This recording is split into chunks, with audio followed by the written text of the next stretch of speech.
Olá, boa noite, boa noite. Mais uma live. Hoje teremos a honra de receber mais um convidado muito especial. Mais um colega querido. O Bruno já entrou aqui. Oi, Mariana, Regiane, Andrea. Sejam todos muito bem-vindos. O Danilo, quanto tempo? Diego, boa noite, boa noite. Muito feliz por vocês estarem aqui conosco em mais essa live, a nossa segunda live da temporada do imobiliário. Aí o Bruno chegou. Pode solicitar, Bruno, que daí a gente já começa. Hoje nós teremos um tema, né, bastante relevante, super atual, né? Deixa eu até anotar o tema aqui.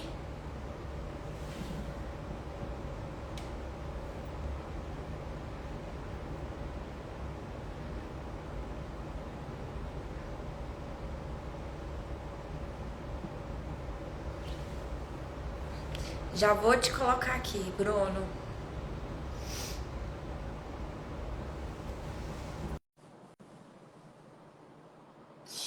Gustavo, seja muito bem-vindo. O Diego, bem-vindo. Olá, boa noite. E aí, tudo bom? Como é que vai, Poliana? Tudo jóia contigo? Deixa eu só Tudo ajeitar aqui. bem, graças a Deus. A família agora, tudo tranquilo? Tudo, pois é. A graça de Nenenzinho. Deus, amém.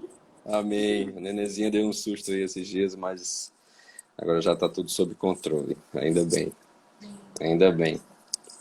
Só Os um filhos, susto, os né? filhos, os filhos deixam a gente super vulneráveis, mas são a coisa mais deliciosa que existe, É né? verdade, é verdade, é verdade. É incrível, né? A maternidade, a paternidade, quanto nos ensina, né, Bruno? Que nem se compara aos desafios que a gente vive no profissional, né? Verdade. E o quão enriquecedora, né? É a nossa vida em família, com os filhos, né? O quanto, enfim, é Deus É, mesmo, né? Nos ensinando, inclusive, acho que é assim, um ensaio mesmo, né? Do amor dele por sim, nós, é né? verdade, é verdade. Olha, muito obrigada. Uma honra tê-lo aqui mais uma vez. Ô, Poliana, Obrigada a honra é minha. A honra é minha. obrigada por sempre que eu falo, Bruno, vamos compartilhar algum conteúdo. Você bora? Obrigada, Bora, obrigada, bora. Bruno. E como tem coisa para compartilhar agora a partir dessa lei, né? Na verdade, a gente já tem muita coisa para compartilhar desde a MP, né? 1085, de 27 de dezembro do ano passado. Desde lá a gente sofreu, na verdade, uma revolução, pode-se dizer, no sistema registral. Não Sim, só registral imobiliário, né? Mas pessoas naturais, títulos e documentos, pessoa jurídica, né? Através de uma MP e agora convertida em lei que mudou nada mais, nada menos do que 8 leis, né? Então, sim, que nos tocam diretamente, né? Então, com foi certeza. surreal, assim, o número de dispositivos legais que mudaram. A maioria para melhor, felizmente. É, graças a Deus, a maioria veio colaborar, né, com Isso. essa desburocratização, né, facilitando os atos também digitais, né, Sim, favorecendo mesmo a regularização imobiliária, né, que é o fundo do nosso papo aqui, né. Então, enfim, graças a Deus, né, que assim continuemos, né, sim. tendo essas surpresas positivas Isso. legislativas, né? Exatamente, exatamente. Então, olha só, pessoal, hoje só ratificando aqui, nosso tema de hoje é a adjudicação compulsória extrajudicial. Mais uma vez, obrigada por cada um que está aqui conosco. aproveite a oportunidade e para convidar aqui todos. Boa noite, Lidiane. Aproveite, chama o aviãozinho aí e também aperte o coraçãozinho para mais pessoas visualizar esse conteúdo, ter acesso, o Instagram distribuir, né? Oi, Carol, boa noite. Boa noite. E olha só, para quem ainda aqui me conhece pouco, tá aqui eu veio, né, do canal do Bruno. Eu sou Poliana Ribeiro, CEO da Inteligência Cartorial, sou advogada também. A gente vem desenvolvendo um trabalho um pouco diferente, né? A gente atua, nossa empresa é especializada em soluções documentais, regulatórias, de regularização. Então, tudo que envolve a questão documental. Então, grande parte, sim, da nossa atuação envolve o imobiliário, mas não 100%. E a gente criou também, desenvolveu o LSI, que é o laudo de situação do imóvel, em que a gente traz, a gente conseguiu juntar o conhecimento jurídico com o cartorial, que eu também já atuei em cartório, e fazer uma análise documental, né, uma due diligence diferenciada. E nós criamos também o selo de conformidade em que a gente qualifica e certifica a qualidade documental de imóvel, empreendimentos imobiliários e processos documentais. Tá? Muito obrigada. E agora vamos falar do Bruno, que tem um currículo maravilhoso. E olha só, hoje, para falar desse tema tão importante, tão relevante, como a gente já brifou aqui antes, eu convidei o Bruno Felisberto, tá? Que ele é advogado, consultor nas áreas notarial, registral e imobiliária. Ele é mestre e doutorando em Direito, tá? Ele é especialista em Direito Notarial, Registral e Direito Empresarial. Ele é membro da Comissão Especial de Direito Notarial e Registral do Conselho Federal da OAB do Ceará. Ele é nosso amigo lá do Ceará, gente. Olha só, terra boa também, né? Pesquisador da Escola Nacional de Notários e Registradores. Professor e autor de obras na área notarial, registral e imobiliária. Membro fundador da Comissão de Direito Notarial e Registral da OAB do Ceará. E assessor jurídico da Noreg do Ceará e de diversos cartórios. Olha só. Isso aí. Muito show. Muito show. Parabéns. E olha só. E vocês aí, caso tenham alguma dúvida e já queira apontar aqui alguma questão envolvendo esse tema de hoje, já podem colocar aqui que no momento oportuno, né, a gente vai, o Bruno vai esclarecendo, fazendo os apontamentos para nós, ok? Então, olha só, hoje o nosso tema ele envolve, né, o foco dele é a Lei 14.382, né, agora de junho, né, de 22, não é, Bruno? 27. 27, né, 27 de junho de 22, isso. E muito interessante, né, que traz, como a gente já trouxe aqui, elementos que corroboram, né, para regularização imobiliária no extrajudicial. É mais um instrumento que a gente tem, né, que favorece a questão da formalização da propriedade, né? Isso. Favorecendo aí no que tange a questão procedimental. Então, olha só, sabendo, né, como vocês viram aí no currículo do Bruno, a notória capacidade técnica, além da pessoa, né, que vocês já viram aqui também, pessoa diferenciada, um profissional, um ser humano diferenciado. E quem me conhece sabe, né, que eu busco sempre, eu olho muito para essa questão, né, do ser humano. Porque antes de nós sermos profissionais competentes, né, e diferenciados, eu vejo assim, tá, Bruno? Nós precisamos ser pessoas melhores, né? E buscar sempre nos aprimorar enquanto ser humano, né? E eu vejo que nós tivemos a oportunidade, né, de nos conhecer num curso de leilão de imóveis de uma amiga em comum. Foi, verdade. Né? Charlene. Isso, a Charlene. E lá eu já pude ver, né, a pessoa que estrutura esse profissional, né? E isso para mim é muito importante, Então, eu busco sempre estar caminhando com pessoas assim que de fato agregam e de fato são compromissadas, né, com o trabalho que executa e com as pessoas e com as relações aí que correlacionam todo o nosso trabalho, né? Então, olha só, gente, nós sabemos, né, da dificuldade na prática. Quem atua na prática, ou você que trabalha, ou direto ou indiretamente, corretor de imóveis, que a gente tem aqui também, a gente vê a realidade, né? A quantidade, que na verdade nem é quantificado, né? A questão da irregularidade imobiliária, né?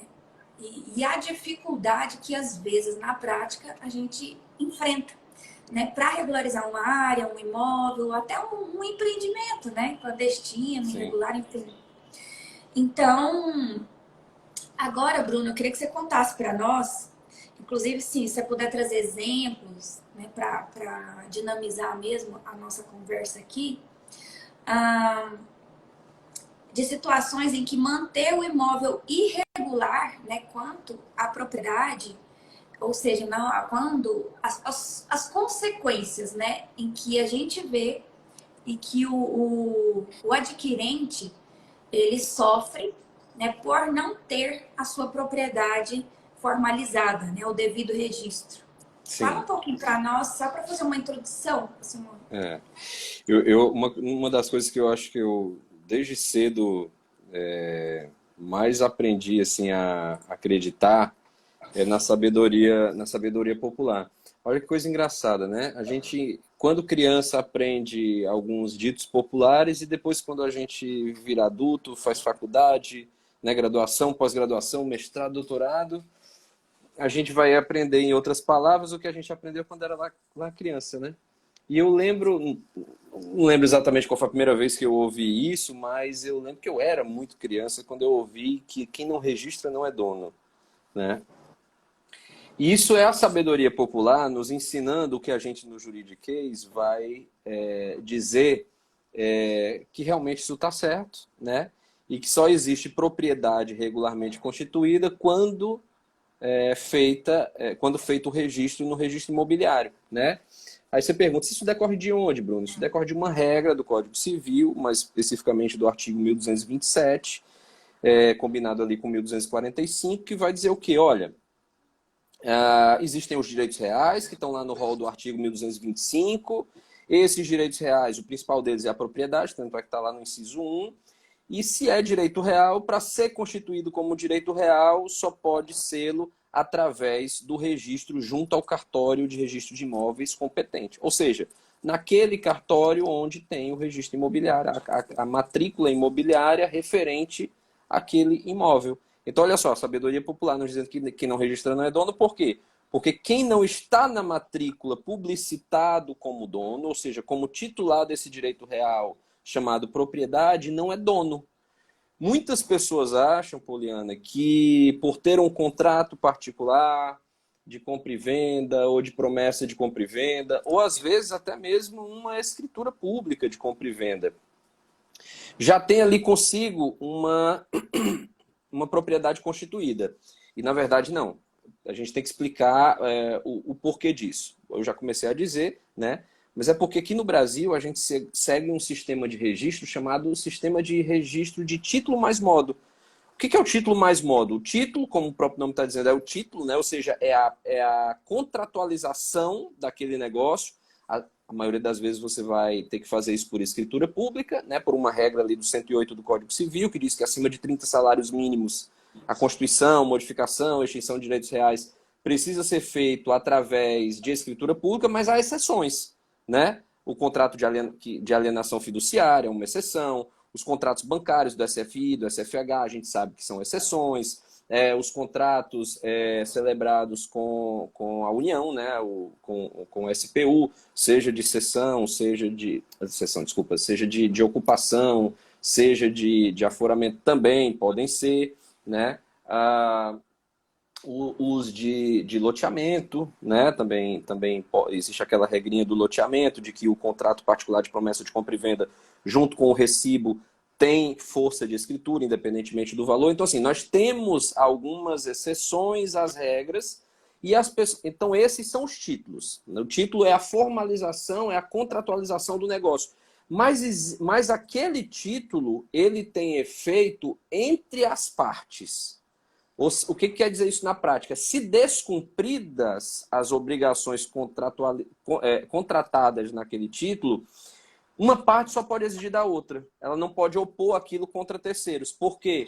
Porque não foi dado publicidade, e eu vou já falar da importância desse termo, não foi dado publicidade na matrícula imobiliária. Então foi feito o passo 1, que é a titulação do negócio, mas não foi feito o registro. O registro, junto ao cartório do registro de imóveis, é que vai dar publicidade sobre a existência daquele negócio jurídico. A partir desse momento que eu dou publicidade desse negócio jurídico na matrícula imobiliária, bom, aí sim.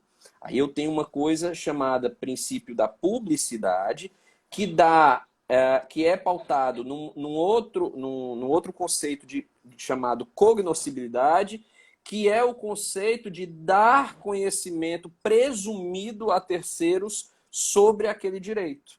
O que quer dizer isso na prática? Quer dizer que se eu tenho uma compra e venda registrada em 2015 numa matrícula, presumidamente, todos os 7 ou 8 bilhões de pessoas do planeta sabem daquela transação. Por quê? Porque ela presumidamente é de conhecimento geral. Se eu tenho uma penhora averbada desde 2020 numa matrícula, não tem como alguém chegar agora e se dizer surpreso, dizer, nossa, mas eu só tomei conhecimento disso agora, então qualquer tipo de prazo prescricional ou coisa do tipo, para mim, só vai começar a contar agora. Não, está contando desde lá. Por quê? Porque a cognoscibilidade diz que desde lá é dada conhecimento. Então, voltando lá para a sabedoria popular, por que quem não registra não é dono? Porque o sistema registral imobiliário brasileiro é pautado em princípios. E o coração desses princípios é o princípio da publicidade. O que diz o princípio da publicidade? O que não está na matrícula não é oponível a terceiros. Então, muitas pessoas botam ali o seu contratinho debaixo do braço, a sua escritura debaixo do braço, e vão para casa, guardam numa gaveta, acham que estão assegurados, que a propriedade está assegurada, porque aquilo já está declarado no imposto de renda, porque ela tem o IPTU no nome dela. Não, a propriedade não está constituída. A propriedade só vai se constituir quando registrada na matrícula. Isso é tão sério, Poliana, que olha que curioso. Hoje mesmo eu estava conversando com um cliente, e esse cliente é um cartório de registro de imóveis, e ele estava... Não, hoje não, desculpe, ontem. E ele estava me contando sobre um caso super curioso. O que era o caso? Olha só. Uma pessoa tinha celebrado um contrato de promessa de compra e venda em 1999 com uma construtora, certo? Quitou esse contrato, certo? Só que quando procurou a construtora para lavrar a escritura, essa construtora já estava fora do mercado. Eu não sei se ela já estava falida de fato ou de direito, né? Ou seja, se ela só deu área, né? Ou seja, sumiu do mapa, ou se ela efetivamente entrou em um processo de recuperação judicial ou falimentar. O fato é que a parte não conseguia localizar essa pessoa, né? No caso, uma pessoa jurídica, para lavrar a escritura, né? O que lhe restou, então, nesse caso? Nesse caso, lhe restou a adjudicação compulsória, né? Essa adjudicação compulsória, no caso, desculpe, ela ainda não vou falar do exemplo da adjudicação compulsória. Nesse caso, ela chegou a encontrar a pessoa responsável pela construtora, conseguiu lavrar uma escritura, mas atenção, quando ela foi levar ao registro de imóveis, agora lembrei 100% do caso. Quando ela foi levar ao registro de imóveis, o registro de imóveis estava impossibilitado de fazer o registro dessa compra e venda. Por quê? Porque tinha uma penca de indisponibilidades cadastradas no nome de quem? Da construtora.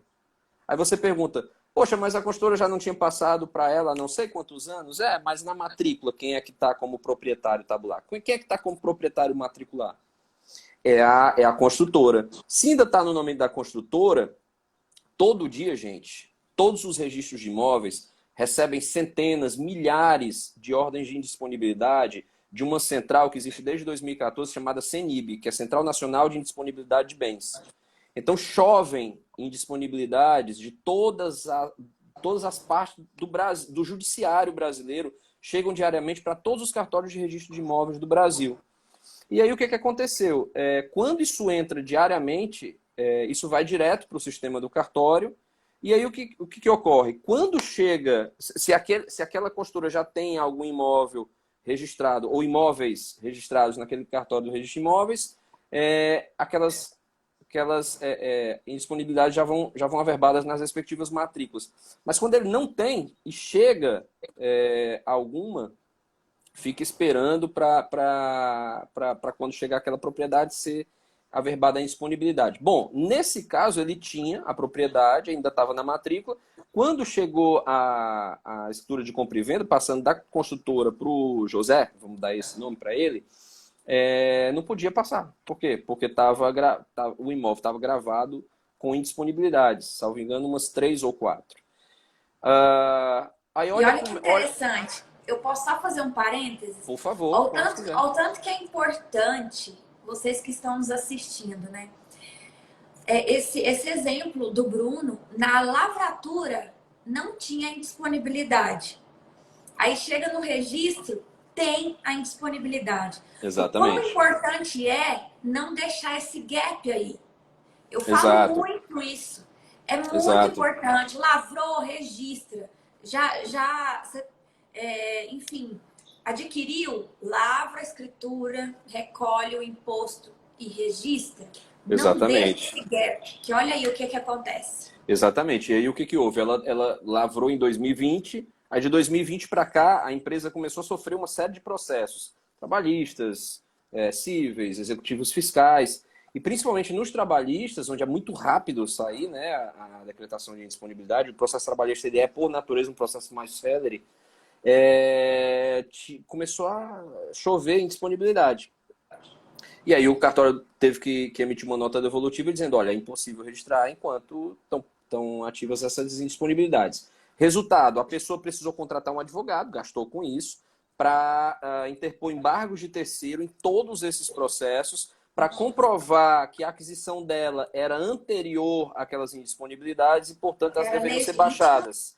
Só que, atenção, enquanto ela ia baixando daqueles processos, iam chegando outras. Entende? Então, assim, isso perdurou muito tempo até que ela conseguisse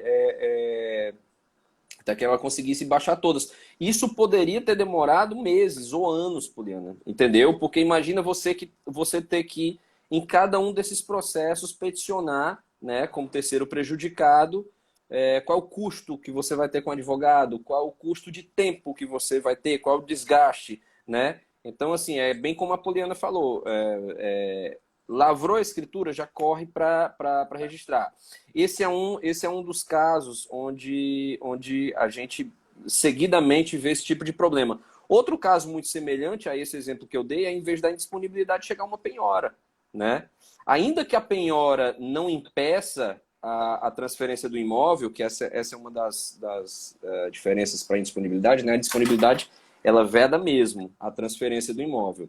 Ela impede. Ela, como o próprio nome diz, ela torna indisponível. A penhora não. A penhora autoriza, mas assim, ninguém quer ter em seu nome um imóvel penhorado, né? Por quê? O que é a penhora? A penhora é a garantia de que, se aquela dívida não for adimplida, o imóvel vai responder por aquela dívida. Então ele vai à praça, né? Ou a leilão, como popularmente a gente fala, é arrecadado aquele valor, e aquele valor vai pagar os devedores, né? E você não vai poder alegar desconhecimento sobre aquilo. Então você, mais uma vez, vai ter que ir atrás de baixar aquele gravame. Outro problema que a gente, infelizmente, vê muito. Olha só, pessoal. Infelizmente, a gente não pode contar com a boa-fé de todas as pessoas, né? A gente espera que as pessoas com as quais a gente esteja negociando estejam imbuídas da mesma boa fé que nós, né? Mas muitas vezes, Poliana, e você já deve ter visto isso várias vezes, o que ocorre? Bom, a pessoa celebrou lá uma compra e venda com José, tá? Inclusive por escritura pública. Então, seguindo toda a regra do 108, recolheu o ITBI, fez tudo. E aí o José botou aquilo debaixo do braço, foi para casa, botou numa gaveta e disse, um dia eu registro, porque não tem prazo para registrar, então um dia que me dá na telha eu registro.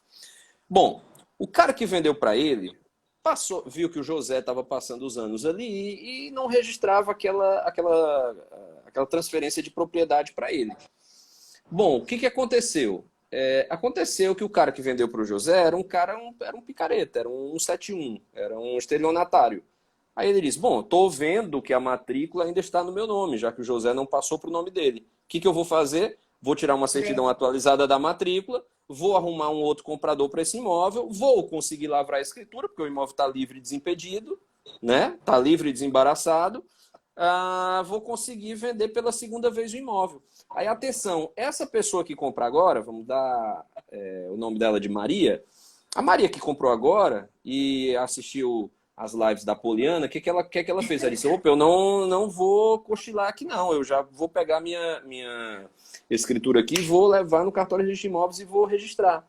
E atenção, pessoal, ainda que essa escritura da Maria seja posterior à do José, em muitos anos, inclusive, quem é que está levando para publicitar junto ao registro de imóveis? Quem é que está levando para fazer vamos lembrar, registro, né? Artigo 1227, combinado com 1245 do Código Civil. É a Maria. Então, veja, a partir do momento que a Maria ingressa na matrícula, na condição de titular desse direito real chamado propriedade, a Maria, através do princípio da publicidade, vai poder fazer o quê? Opor o direito dela, de proprietária, contra todos. Erga omnes, como a gente aprende na faculdade, né? E o José? O José não deu publicidade no registro de imóveis. Então, o José não tem direito real constituído. O José não tem propriedade. O José tem uma expectativa de. E aí, se ele não publicitou na matrícula, o que ocorre? Ele não tem publicidade, ele não tem direito real constituído. Consequentemente, ele não pode opor o direito dele contra terceiros. Ele só pode opor o direito dele contra aquele cara que vendeu para ele, né? E aí a gente sabe que a obrigação não cumprida pela regra do Código Civil se transforma em reparação de danos, né? E aí, se o cara não tiver com o que pagar para ele, só resta a ele sentar e chorar. Então, assim, o registro de imóveis é assim. Então, por que a gente fala, voltando de novo lá para o dito popular, né? Por que a gente diz que é tão importante essa máxima de que quem não registra não é dono? É porque quem não registra, pessoal, não constitui direito, tá? Para quem quiser falar um pouquinho mais bonito, uma tecnicidade melhor, é que quem não registra não constitui direito real de propriedade. A gente está falando muito em propriedade aqui, mas escolham qualquer um daqueles direitos reais do 1225. Os direitos reais são direitos constitutivos. O registro constitui. Antes disso, você não tem direito real, certo? Então, o grande risco, ou os grandes riscos que decorrem, a gente pode falar em números aqui, mas dizem respeito a você não poder opor contra terceiros aquilo que você pagou para ter. Outra coisa, se você não tem aquele bem registrado em seu nome, o que pode acontecer? Da noite para o dia, sei lá, a sua reserva ali de emergência secou, você precisa com certa urgência ali angariar recursos com o banco só vai te emprestar dinheiro se você tiver algum bem para dar em garantia, né? Valores mais expressivos, você só vai conseguir que essa garantia, com garantias o quê? Garantias imóveis, né? Bens imóveis. Garantia e aí, real. Garantia real, exatamente, seja ela hipotecária ou alienação fiduciária. E aí, como é que você vai oferecer um bem que não está registrado no seu nome, né? E aí, justamente nesse momento que você está precisando de dinheiro, você vai pagar uma coisa caríssima para primeiro transferir para o seu nome, que é o ITBI.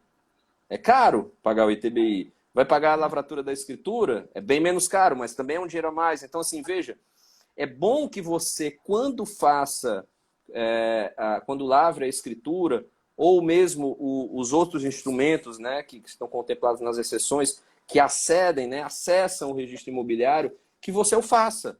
Porque se você não... Até aquele momento que você ainda não fez, você não tem propriedade constituída. E aí você está exposto a esses tipos de situação que eu falei e tantos outros, né? Então, assim, só para dar um panorama geral de pelo menos alguns tipos de riscos mais clássicos, né? Que se pode sofrer, são esses, né? São esses. Eu podia passar aqui horas falando, mas esses daí eu acho que são os principais. Não, muito bom, muito esclarecedor e com certeza, né? Esses casos que você mencionou, a gente vê muito, né, Bruno? E as pessoas, infelizmente, eu falo muito isso, assim, o quão importante é a gente ficar batendo nessa tecla, porque a nossa cultura, né, infelizmente, não é a do devido registro, né? Não é de ter a propriedade garantida. E eu digo mais, Poliana, até falei, só para não deixar passar ele batido aqui, fala do artigo 108, né? Que também é essas questões que eu falei, elas também têm um pouco a ver com... tem muito a ver com isso também. Muitas situações de irregularidade, elas passam não só pelo fato de a pessoa não levar registro, mas o que ela leva a registro não é registrável. Por quê?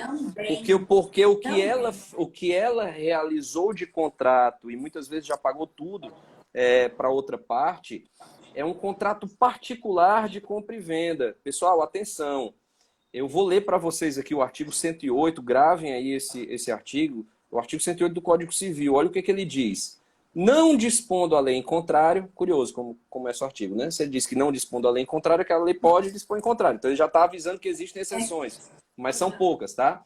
Então, não dispondo a lei em contrário, a escritura pública é essencial à validade dos negócios jurídicos que visem a constituição, transferência, modificação ou renúncia de direitos reais sobre imóveis de valor superior a 30 vezes o salário mínimo vigente no país. Então, o que é que muitas vezes ocorre? As pessoas fazem seguidamente transações imobiliárias, muitas vezes em valores altíssimos, e fazem por meio de instrumento particular. Pessoal, por regra, aquele instrumento particular não vai conseguir acessar o registro imobiliário, tá bom?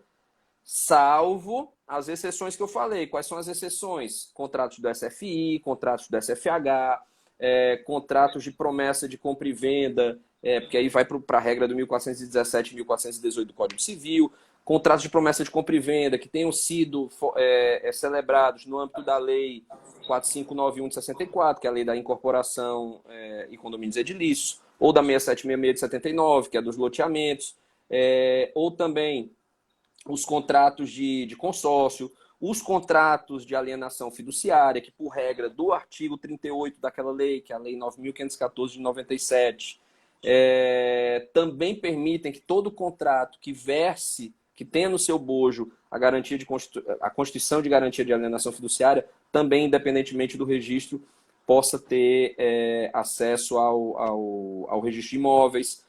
Que mais? As transferências, as chamadas incorporações de capital, né, a pessoa jurídica, né? Eu, Bruno, incorporo ali ao capital da empresa que eu sou sócio, sei lá, 300 mil reais com um apartamento, né? Isso pode ser feito através do próprio contrato social, ou melhor dizendo, de aditivo ao contrato social. Então, existem sim algumas exceções à regra do 108, mas não é o que a gente vê.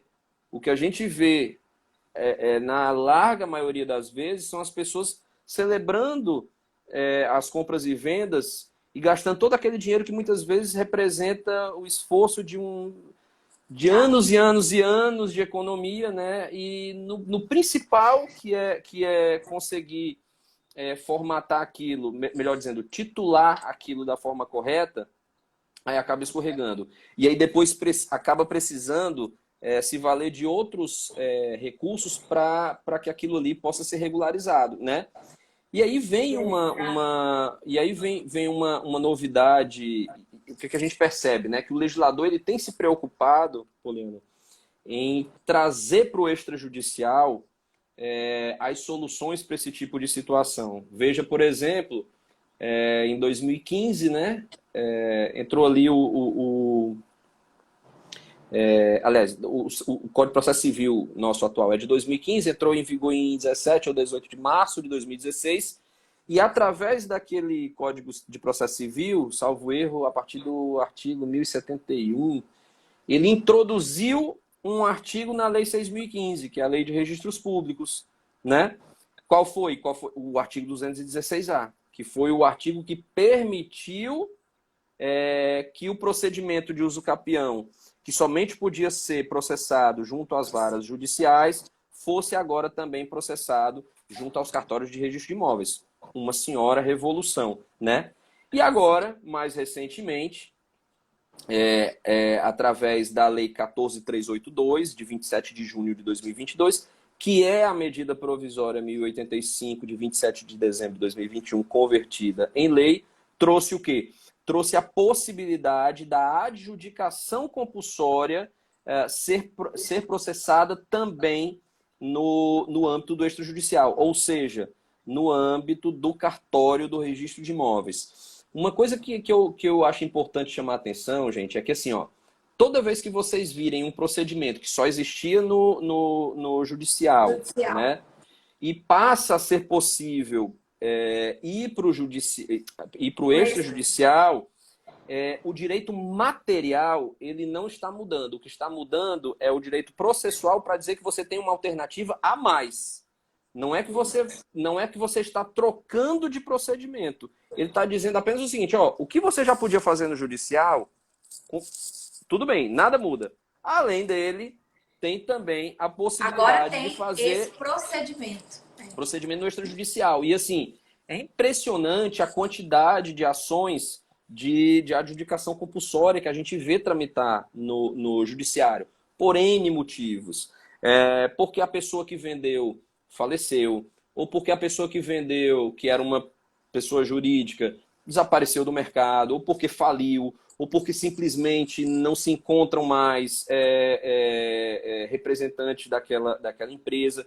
Então, na verdade, o que o cara tem? O cara tem aquele contrato de promessa de compra e venda, tem a quitação, ou tem os recibos que comprovam a quitação, mas não consegue o quê? Não consegue lavrar a escritura, porque não consegue chamar ninguém da outra parte para ir com ele até um tabelionato de notas lavrar a escritura. Então, na verdade, o que lhe falta é literalmente a outra parte para assinar. É basicamente isso. Então, qual é o propósito, qual é o escopo da adjudicação compulsória? É você comprovar ao juiz que você já cumpriu a sua parte, que está tudo ok, mas que a outra parte não está acessível a você para ir até um tabelionato de notas lavrar aquela escritura pública. Agora, atenção, a gente costuma pensar que a adjudicação compulsória é algo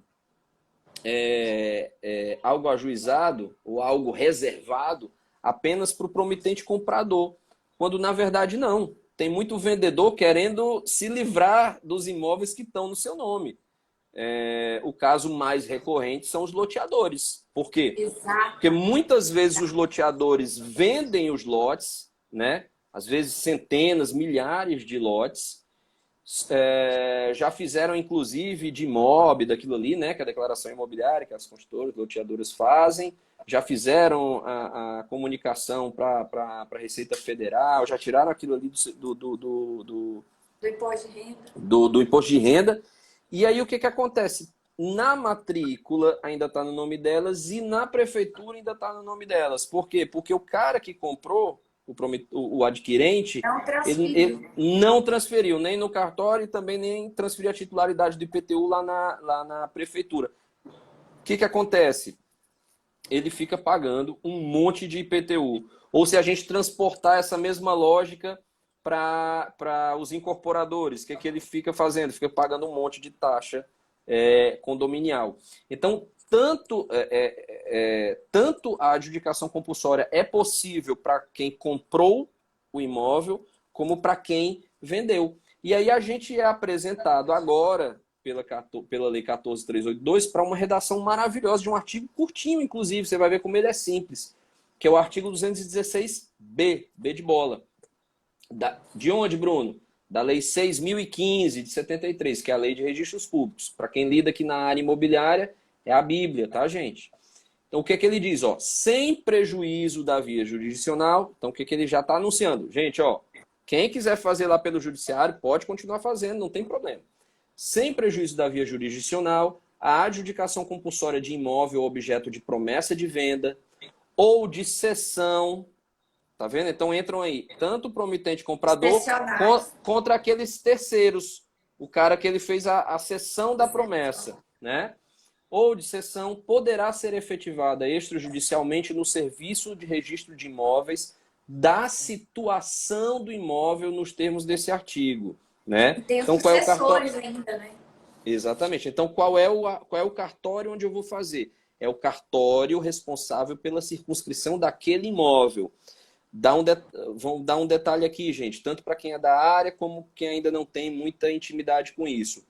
Pode ser, e isso é muito comum, inclusive em capitais, que muitas vezes um imóvel, ele nasça, o registro dele nasça, né, a matrícula, ou às vezes até para quem é mais antigo, um imóvel mais antigo, uma transcrição, aquele registro nasça num determinado cartório de registro de imóveis.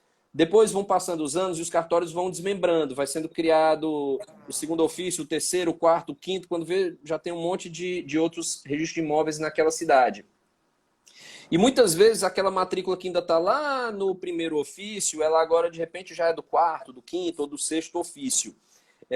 Então, atenção, para quem for fazer a adjudicação compulsória, já saiba que, se for esse o caso, você vai ter que primeiro pegar a matrícula atualizada lá, a certidão de matrícula atualizada lá no cartório de origem, abrir nesse cartório que é atualmente competente e processar junto a ele o pedido de adjudicação compulsória. Bruno, preciso fazer uma coisa para depois fazer outra? Não, dá para fazer concomitante. Quando você levar a certidão atualizada de matrícula, já leva o pedido que eu vou descrever aqui para vocês, certo? Aí ele diz, ó, bem como o promitente vendedor, né, representados por advogado. Então, por isso que eu estava falando, ó, não mudou a via, acrescentou uma via, o direito material não mudou. Se precisa de advogado para ir lá no judiciário, pedir adjudicação compulsória, precisa também no extrajudicial, assim como a uso capião. Exato. Assim como desde 2007, né, com a Lei 11.441 de 2007, que possibilitou a extrajudicialização dos inventários, partilhas, divórcios, separações. Do mesmo jeito precisa até hoje de advogado no judiciário, precisa de advogado também no extrajudicial. Pois muito bem. E o pedido deverá ser instruído com os seguintes documentos. Olha como é pouca coisa. Ó. Primeiro, básico do básico, instrumento de promessa de compra e venda ou de cessão ou de sucessão, quando for o caso, certo? Ou seja, é onde tudo nasceu, é o contrato, né? Via de regra, esse contrato vai ser o quê, gente? Particular, né? Dificilmente alguém faz uma promessa de compra e venda via escritura pública. É raríssimo. Segundo documento, prova do inadimplemento. E aqui, quem tiver com sono, toma um cafezinho, porque não pode perder aqui esse detalhe, que isso aqui é importante, ó. Prova do inadimplemento caracterizado pela não celebração do título de transmissão da propriedade plena no prazo de 15 dias, contado da entrega da notificação extrajudicial pelo oficial do registro de imóveis da situação do imóvel, que poderá delegar a diligência ao oficial do registro de títulos e documentos. Vamos por partes aqui. O que ele está dizendo? Bom, primeiro documento, entreguei o contrato. Segundo, eu vou ter que provar que aquele cara, aquela outra parte, se negou a assinar a escritura comigo. Como é que eu provo isso? Eu peço ao registrador de imóveis que notifique aquela pessoa, certo? Para que ela responda no prazo de 15 dias. Lembrando, pessoal, que sempre que a gente falar agora de prazos em dias após o advento, né, da Lei 14.382, sempre que no registro de imóveis eu falar em dias, são dias úteis, ok? Por quê? Porque tanto a MP 1085 do ano passado, como agora a lei convertida, né, a Lei 14.382, quando elas trouxeram para o sistema registral brasileiro a regra do Código de Processo Civil, que é o quê? Contar todos os dias, todos os prazos, perdão, em dias úteis. E se for em horas, Bruno? Em horas úteis também, tá? Então ele pede para o cartório do registro de imóveis notificar aquela outra parte para que ela em 15 dias ou venha lavrar, ou se apresente para lavrar a escritura, ou diga, ei, não senhor, ele está enganado, a gente lavrou a escritura em data tal, ele está doido, está querendo pedir coisa que não deve. Então, se depois desses 15 dias não ficar comprovado realmente o inadimplemento, e o inadimplemento que a gente fala aqui não é nem de dinheiro, é de obrigação, ou seja, de outorgar a escritura pública. Isso aí é pública. Importante você dizer, esclarecer. Não é um inadimplemento de dinheiro, é um inadimplemento de outorgar a escritura pública, né? De passar a propriedade para aquela pessoa. Ou de, no caso dos loteadores que vão atrás dos compradores, né? Do cara puxar para ele a propriedade, né? Que poderá delegar diligência ao oficial do registro de títulos e documentos. Então, assim, eu parte interessada, requeiro que o registrador de imóveis é que faça aquela diligência. Mas atenção, Poliana, a pessoa que vai ser notificada pode morar em outra cidade, não pode? Que está completamente fora da minha circunscrição de registrador de imóveis, né? E aí o que acontece? Aí o que acontece é que se eu estou aqui em Fortaleza e eu sou registrador de imóveis em Fortaleza, e onde é que você está agora, Poliana? Goiânia agora. Goiânia, porque eu nunca sei. Goiânia, hora você está em São Paulo, eu tenho que perguntar para saber qual é o GPS do dia. Daí a Poliana está em Goiânia, a Poliana é a parte que deve ser notificada, e aí o que acontece? Bruno, registrador de imóveis aqui em Fortaleza, tem alguma ingerência lá em Goiânia? Não tenho competência territorial lá em Goiânia. O que eu vou fazer? Vou lá no CNJ, vou ver quem são os cartórios de registros de títulos e documentos lá em Goiânia, e vou mandar para o colega registrador de Goiânia a solicitação para que ele notifique a Poliana naquele endereço que foi informado pela parte que trouxe o pedido de adjudicação compulsória aqui para o registro de imóveis. O que vai acontecer? Aquele cartório de registro de títulos e documentos vai fazer a diligência, vai certificar se ela foi positiva ou negativa, volta aquela certidão e dá-se andamento ao processo. O terceiro inciso foi vetado. O quarto, certidões dos distribuidores forenses da comarca da situação do imóvel e do domicílio do requerente. Não é do requerido, tá, gente? E do domicílio do requerente, que demonstrem a inexistência de litígio envolvendo o contrato de promessa de compra e venda do imóvel objeto da adjudicação. Super óbvio. O que ele está querendo dizer aqui? Olha, eu quero saber, eu, registrador de imóveis, quero saber se isso aqui já não está tramitando no judiciário. Porque só vai... Está sendo questionado de alguma forma. Exatamente, que aquilo ali já não é um objeto de uma discussão judicial, né? Então, mais do que lógico pedir isso aqui. Quinto, comprovante do ITBI, né? Que seria algo que já era decorrente da transmissão da propriedade. E sexto, procuração com poderes específicos para o advogado atuar. O parágrafo 2º desse artigo foi vetado. E aí a última questão diz respeito ao parágrafo 3º, que diz o seguinte, ó.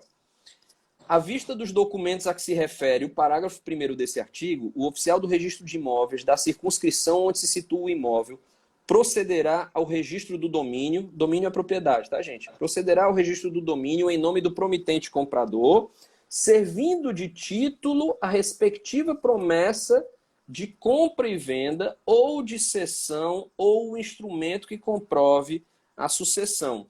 Tem dois detalhes, tem um detalhe bem importante aqui, tá? Primeiro, tem um detalhe bem importante. Qual é o detalhe importante que eu vejo aqui? Olha só, você não vai precisar, nesse caso aqui, além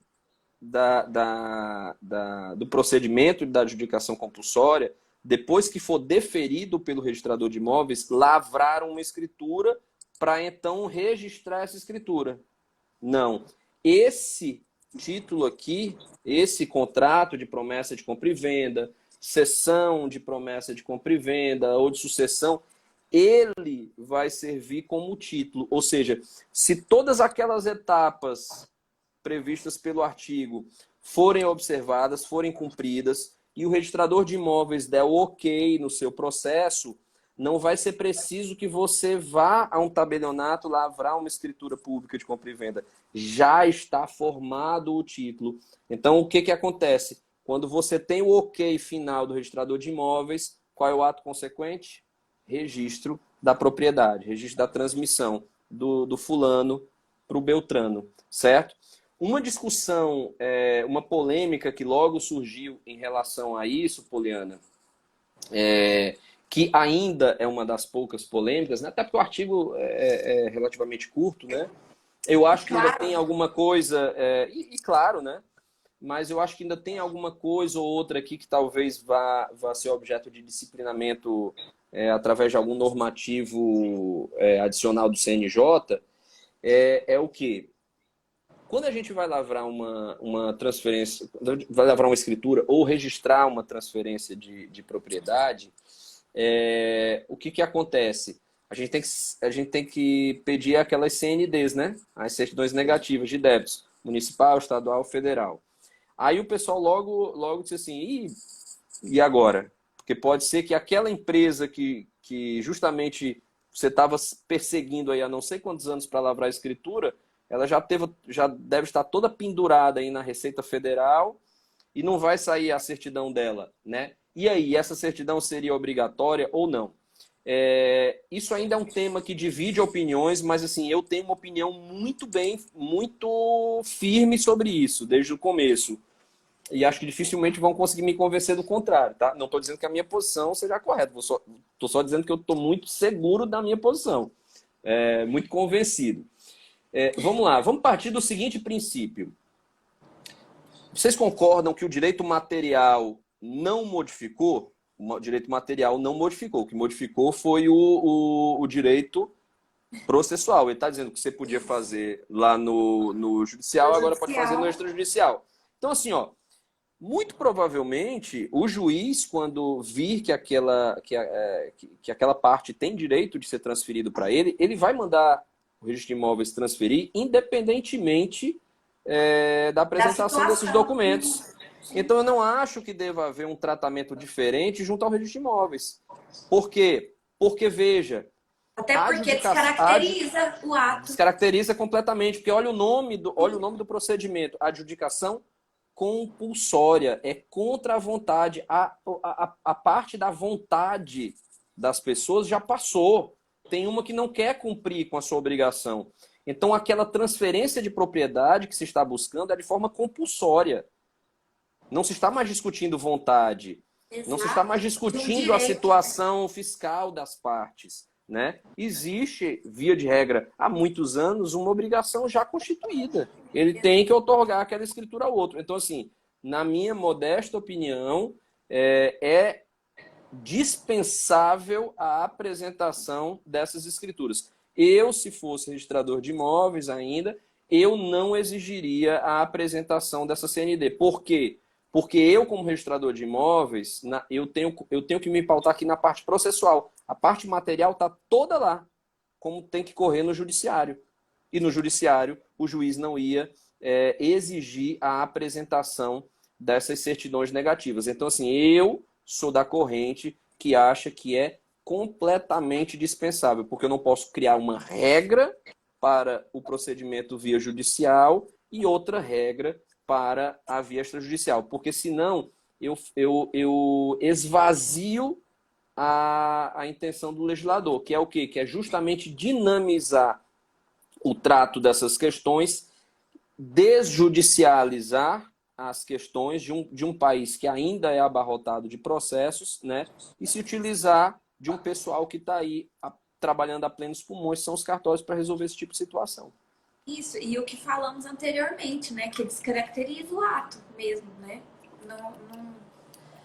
Não se justifica. E olha só Exatamente. Como voou o tempo, meu pai.